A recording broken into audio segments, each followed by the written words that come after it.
Misteri pembunuhan remaja putri tahun 1984 terungkap, pelaku terancam dibui seumur hidup.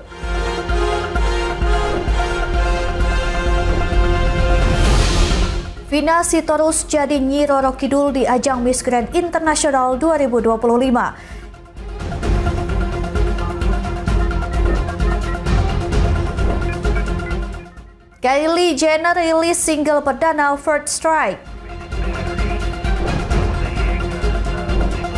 Halo pemirsa, selamat datang di Mata Dunia, program yang mengupas berita dan peristiwa global dari berbagai belahan dunia. Saya Ajeng Tiara akan menemani Anda, berikut berita selengkapnya.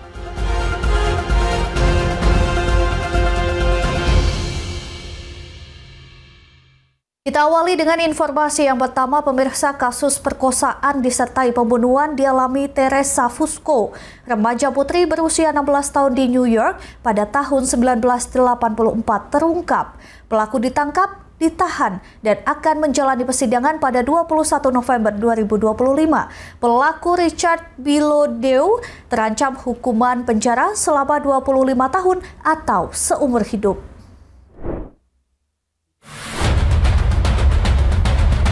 Pihak berwenang di pinggiran New York membuka kembali kasus pemerkosaan berujung pembunuhan setelah lebih dari 40 tahun ditutup.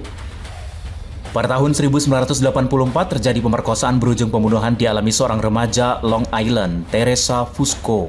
Kala itu korban berusia 16 tahun menghilang usai dipecat dari pekerjaannya di kios makanan di arena roller skate dan ditemukan di Lynbrook. Dikutip dari CBS News, pada Jumat 17 Oktober 2025, jaksa penuntut mengatakan sudah menangkap dan menahan pelakunya. Kasus dalam proses persidangan. Richard Bilodeau, 63 tahun, hadapi 2 dakwaan. Jika terbukti bersalah, Bilodeau menghadapi hukuman penjara hingga 25 tahun atau seumur hidup. Bilodeau akan menjalani persidangan pada 21 November 2025. Pada tahun 1984, Bilodeau tinggal di sebuah rumah di Lynbrook bersama kakek neneknya. 1 mil dari tempat Fusco meninggalkan pekerjaannya di arena roller skate dan kemudian ditemukan, diperkosa dan dicekik. Petunjuk penyelidikan mengidentifikasi Bilodeau tinggal di Central Moriches dan bekerja shift malam di Walmart, Suffolk.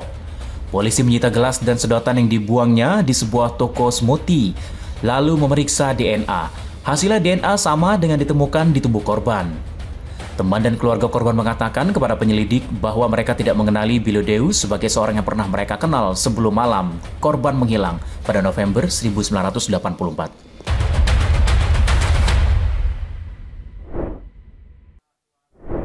Selanjutnya, kabar dari Presiden Afrika Selatan Cyril Ramaphosa menegaskan gencatan senjata di Gaza tidak akan mempengaruhi kasus genosida yang diajukan negaranya terhadap Israel di Mahkamah Internasional atau ICC. Ramaphosa menyampaikan keadilan sejati harus ditegakkan bagi rakyat Palestina. Presiden Afrika Selatan Cyril Ramaphosa menegaskan kesepakatan damai di Gaza tak menghentikan langkah hukum terhadap Israel di Mahkamah Internasional atau International Court of Justice pada Selasa 14 Oktober 2025. Ramaphosa menyampaikan pernyataan tersebut saat menanggapi sejumlah pertanyaan di Dewan Nasional Provinsi atau National Council of Province di Parlemen Afrika Selatan di Cape Town, dikutip dari Africa News pada Jumat 17 Oktober 2025. Afrika Selatan menyambut baik kesepakatan perdamaian Gaza, termasuk gencatan senjata dan pembebasan tawanan Israel Hamas. Ramaphosa menyampaikan keadilan sejati harus ditegakkan bagi rakyat Palestina. Pada Desember 2025, Afrika Selatan mengajukan permohonan kepada ICJ untuk mengambil keputusan memaksa Israel menghentikan serangannya terhadap Palestina dan menyatakan tindakan tersebut sebagai genosida. Pada Januari dan Maret 2024, ICJ mengeluarkan kebijakan-kebijakan sementara memerintahkan Israel menjamin penyediaan pasokan pangan pokok dengan segera di Gaza. Pemerintah Afrika Selatan berkomitmen menggunakan segala jalur hukum dan diplomatik tersedia yang melindungi rakyat Palestina dan menegakkan supremasi hukum. Pemirsa, badai dahsyat menyerupai tornado menerjang kawasan Kuala Langat, Selangor, Malaysia. Imbasnya puluhan rumah, sekolah, dan kendaraan rusak parah. 13 orang dilaporkan terluka.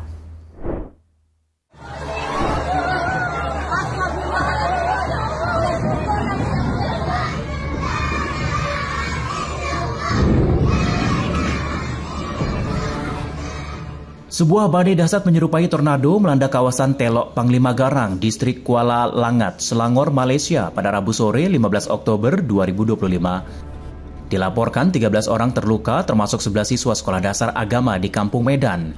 Selain itu imbas badai puluhan rumah dan bangunan publik mengalami kerusakan.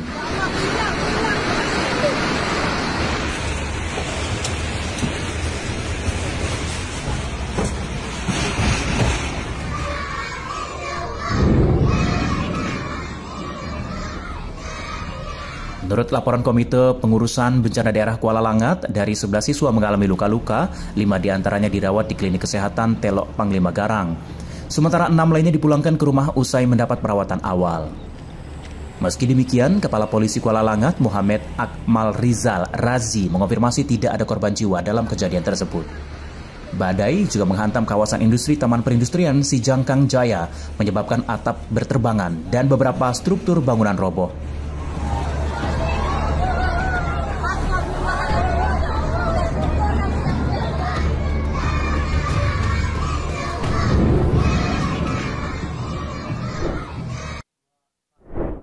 Informasi berikutnya, sebuah silo tempat penyimpanan kedelai milik Donovan Farmers COOP terletak di Martinton, Illinois, Amerika Serikat ambruk. Silo membuat sekitar 30.000 bushel kedelai tumpah ke tanah.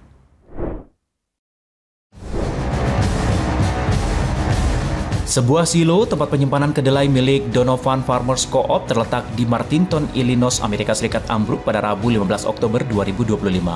Silo menumpahkan sekitar 30.000 bushel kedelai ke tanah dan merobohkan tiang serta kabel listrik mengakibatkan terjadi pemadaman listrik di sekitarnya. Pihak perusahaan listrik menyebut seluruh sistem jaringan perlu dibangun kembali. Proses pemulihan memakan waktu lama, alat berat dikerahkan, membersihkan area terdampak, dan memperbaiki kerusakan yang terjadi. Insiden ini tidak menelan korban jiwa.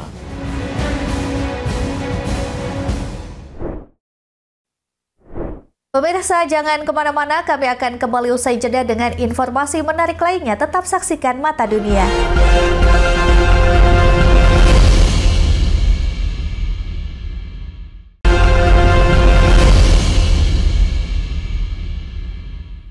Terima kasih Anda masih bersama kami. Pemirsa, mutu anjing jenis Beagle asal Thailand menjadi perbincangan di dunia maya lantaran memiliki ekspresi wajah yang menggemaskan. Pesonanya sukses mencuri perhatian dan memiliki banyak penggemar.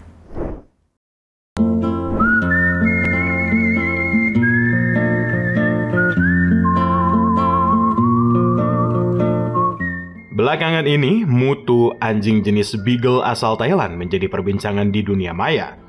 Anjing berusia 5 tahun ini sukses mencuri perhatian netizen karena ekspresi wajah yang unik dan menghibur. Wajah mutu sering dianggap menggambarkan perasaan sehari-hari manusia yang lelah hanya bisa pasrah. Penampilan mutu yang menggemaskan dan memesona membuatnya memiliki banyak penggemar di media sosial. Melihat Instagram @bigmutu, setiap unggahan mengenai aktivitas mutu selalu ramai komentar dari warganet. Mereka memberikan pujian, emotikon tertawa, dan tanda cinta. Banyak warganet merasa terwakili dengan ekspresi mutu yang terlihat jujur dan apa adanya. Mutu tak hanya sekedar anjing lucu, tapi juga simbol relatable atau relevan dengan kehidupan.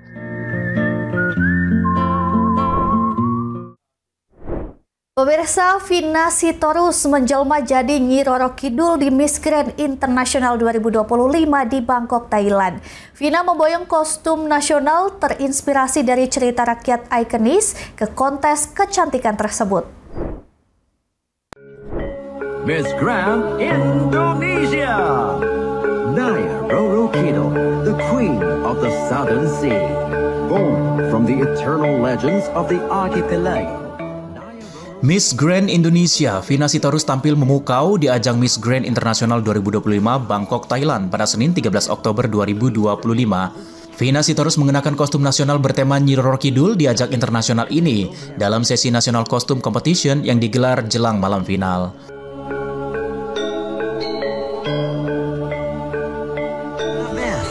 She symbolizes strength. Vina tampil anggun mengenakan busana bertema Nyi Roro Kidul, The Queen of the Southern Sea, rancangan desainer Welly Winalda. Sosok legendaris Ratu Selatan dikenal dalam mitologi Nusantara lengkap dengan detail naga penjaga dan nuansa warna biru kehijauan menyerupai ombak samudra. Nyi Roro Kidul menjadi inspirasi utama kostum nasional Vina Sitoris di Miss Grand International 2025 karena dianggap sebagai warisan mistis Indonesia dan terinspirasi cerita rakyat. Dalam unggahan di media sosialnya, Vina menjelaskan Nyi Roro Kidul bukan sekedar mitos melainkan simbol abadi dari warisan budaya yang ingin diperkenalkan ke mata internasional. Tujuannya memamerkan kekayaan legenda dan budaya Nusantara yang kaya akan aura magis. Penampilan Vina Sitoris melenggang di atas panggung sukses mencuri perhatian. Mystical heritage. Kabar selanjutnya dari olahraga padel. Tim nasional padel Indonesia berlaga di World Asia Cup Qatar 2025 pada 17 hingga 24 Oktober 2025. Ada 20 atlet yang dikirim mewakili Indonesia di kancah internasional.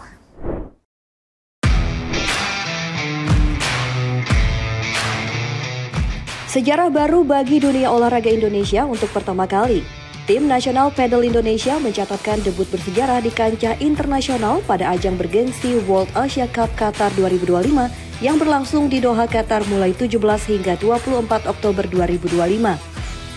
Ada 16 atlet terbaik padel nasional hasil seleksi nasional atau seleknas selama setahun terakhir yang membawa bendera merah putih ke panggung Asia. Masing-masing 8 putra dan 8 putri. Mereka sudah menjalani pemusatan latihan selama 3 hari sejak Sabtu 11 Oktober 2025 hingga Senin 13 Oktober 2025. Total ada 20 atlet disiapkan Perkumpulan Besar Padel Indonesia atau PBPI berlaga di FIP Asia Padel Cup 2025. Debut Timnas Padel ke FIP Asia Padel Cup 2025 sebagai langkah awal dari federasi dalam upaya mempopulerkan olahraga ini di Indonesia.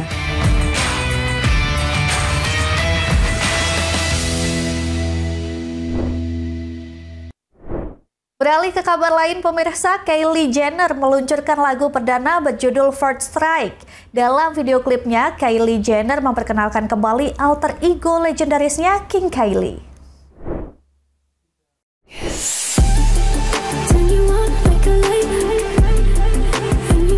Kylie Jenner melebarkan sayap karirnya ke dunia musik melalui single perdana berjudul First Strike.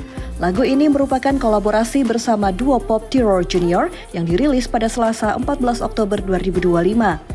Lagu bernuansa elektropop ini sekaligus menjadi perayaan ulang tahun ke-10 merek kosmetik milik Kylie Jenner, yaitu Kylie Cosmetics.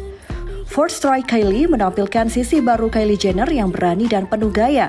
Ia juga menghidupkan kembali gaya lamanya King Kylie yang sempat populer di era 2010-an. Melalui media sosialnya, Kylie Jenner menjelaskan lagu First Strike menandai kemunculan kembali sosok King Kylie, alter ego diri Kylie Jenner yang lebih berani dan tanpa filter. Ia sering menampilkan kepribadian apa adanya. Kylie mengungkapkan lagu First Strike menjadi cara dirinya benar-benar bernyanyi dan menunjukkan suaranya. Di video musik lagu ini memperlihatkan Kylie Jenner sebagai seorang tahanan wanita bergaya glamor. Ia memakai pakaian berani, menonjolkan penampilan ikoniknya. Setelah dibebaskan dari penjara, Kylie dijemput ibunya, Kris Jenner, menggunakan mobil mewah berplat nomor King Kylie.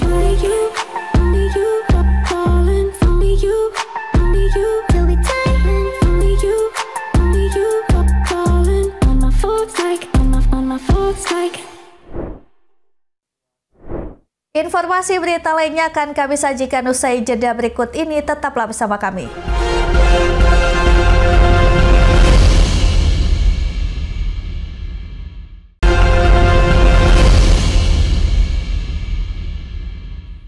Anda kembali menyaksikan Mata Dunia. Pemirsa, Irak, tanah Mesopotamia penuh sejarah, perlahan bangkit dari konflik dan kini mulai membuka diri sebagai tujuan wisata. Pemerintah pusat mendorong sektor pariwisata dengan menghidupkan kota-kota warisan budaya dan memperkenalkan kekayaan kulinernya ke panggung dunia.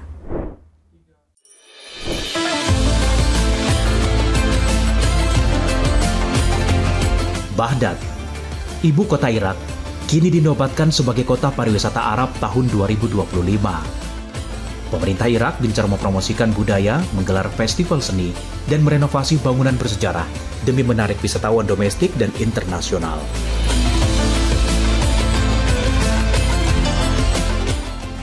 Kota-kota suci seperti Karbala dan Najaf tetap menjadi pusat wisata religi. Ribuan peziarah dari berbagai negara datang setiap bulan untuk berziarah ke makam Imam Hussein dan Imam Ali. Bahkan, fasilitas penginapan dan akses transportasi terus ditingkatkan. Sementara itu di Mosul, situs budaya seperti Masjid Al-Nuri dan Menara Hadba mulai dibuka kembali.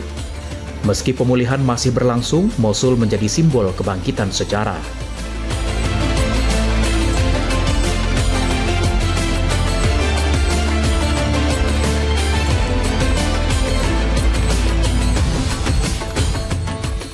Tak hanya di Baghdad, di ujung selatan Irak, kota pelabuhan Basrah menawarkan pesona wisata pesisir.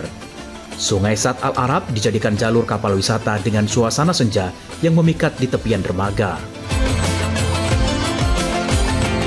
Tak hanya sejarah, Irak juga menyimpan kekayaan kuliner Timur Tengah yang menggoda selera.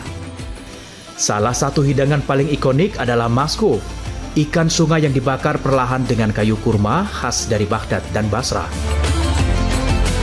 Dengan rasanya yang gurih, lembut, dan disajikan dengan roti pipih serta acar asam, maksud disebut sebagai hidangan nasional Irak dan menjadi menu wajib bagi wisatawan.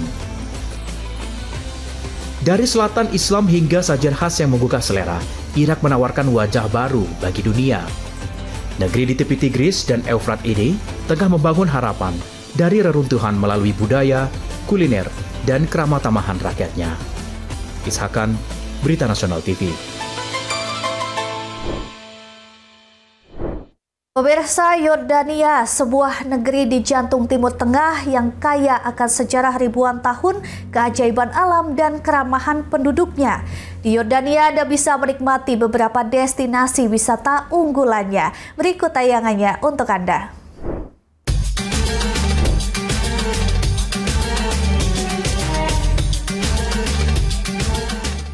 Aman. Ibu kota Yordania adalah perpaduan unik antara masa lalu dan masa kini.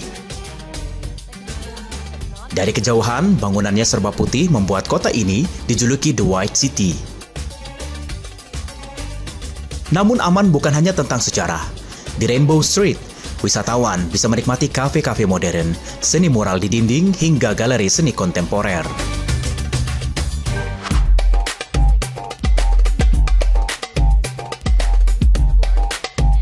Dari Aman kita menuju Petra. Petra, Rose City adalah mahakarya bangsa Nabatean. Memahat keindahan dari tebing batu merah muda. Untuk mencapainya, pengunjung bisa melewati Sik, lorong sempit sepanjang 1,2 km. Rasa penasaran kian memuncak, hingga tiba-tiba tersingkap Al-Khazneh atau Treasury, merupakan ikon Petra yang sangat menakjubkan. Petra menyimpan monasteri atau Eddir, bangunan megah di puncak bukit, hanya bisa dicapai dengan mendaki 800 anak tangga. Meski lelah, panorama dari atas membayar semua rasa penat. Tak heran jika UNESCO menetapkan Petra sebagai warisan dunia dan dunia mengakuinya sebagai salah satu dari New Seven Wonders. Petra bukan sekedar tempat wisata, tetapi perjalanan spiritual ke masa lalu.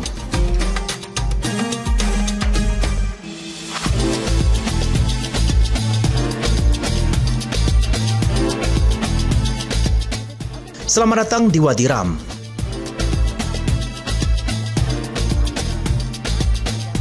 Gurun yang dijuluki Valley of the Moon. Hamparan pasir merah dan tebing-tebing batu menjulang menjadikannya pemandangan bak planet lain. Tak heran, Hollywood memilihnya sebagai lokasi syuting film The Martian dan Dune. Pesona Wadi Ram bukan hanya pada lanskapnya saja. Disinilah wisatawan bisa menyelami budaya Baduy, menunggang unta, minum teh hangat di tenda tradisional, hingga menyantap hidangan zarb, yaitu daging dan sayuran yang dimasak perlahan di bawah pasir gurun.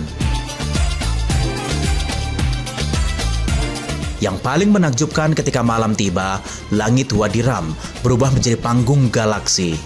Ribuan bintang menghiasi langit tanpa polusi cahaya, menghadirkan pengalaman astronomi alami yang tak terlupakan.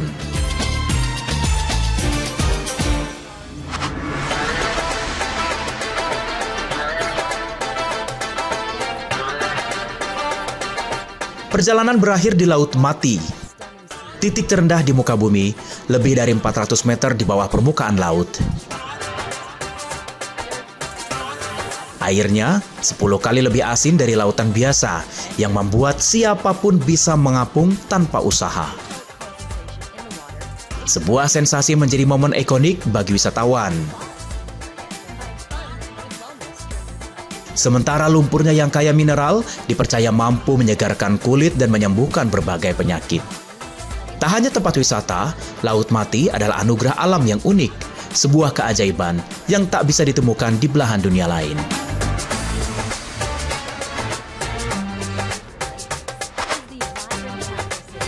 Yordania adalah negeri yang mampu membawa melintasi waktu, dari hiruk-pikuk aman, megahnya Petra, romantisme Wadi Ram, hingga terapi alami Laut Mati, semua berpadu menjadi perjalanan yang tak terlupakan. Yordania bukan hanya destinasi wisata, melainkan pengalaman hidup. Sebuah negeri yang mengajarkan betapa indahnya pertemuan antara sejarah, alam, dan budaya manusia. Tim Liputan, Berita Nasional TV.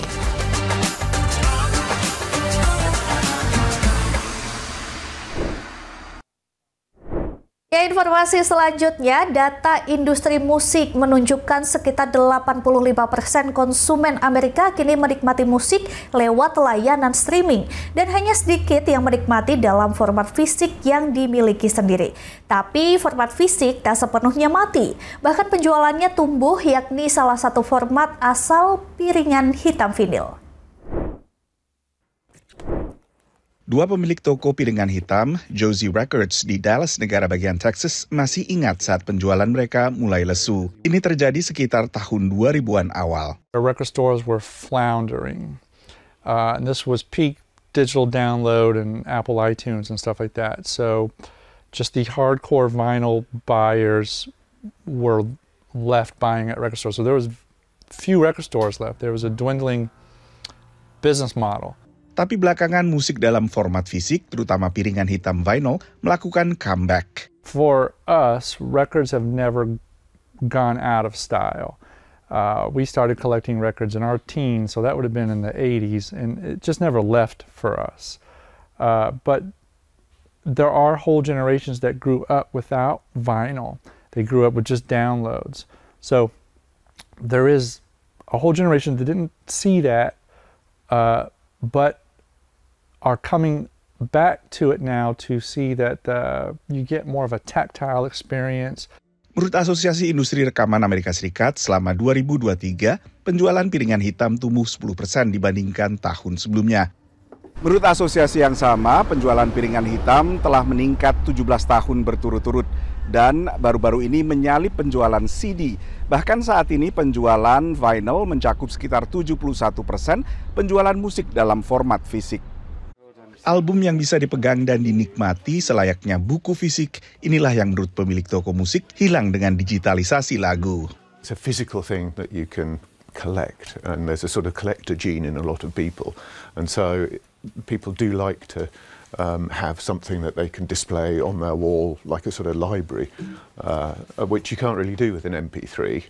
Or downloads or anything like that. For me personally, I like having the physical thing. If it's an artist I really like being able to see, the liner notes, all of the stuff that actually comes with the physical release. I also like supporting an artist if I really like them.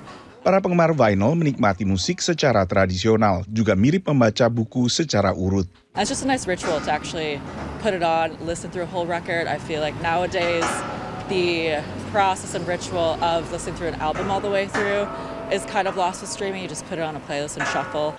And the artist intended for it to be listened to as a sort of 20-odd minute piece of music with the tracks in a specific order.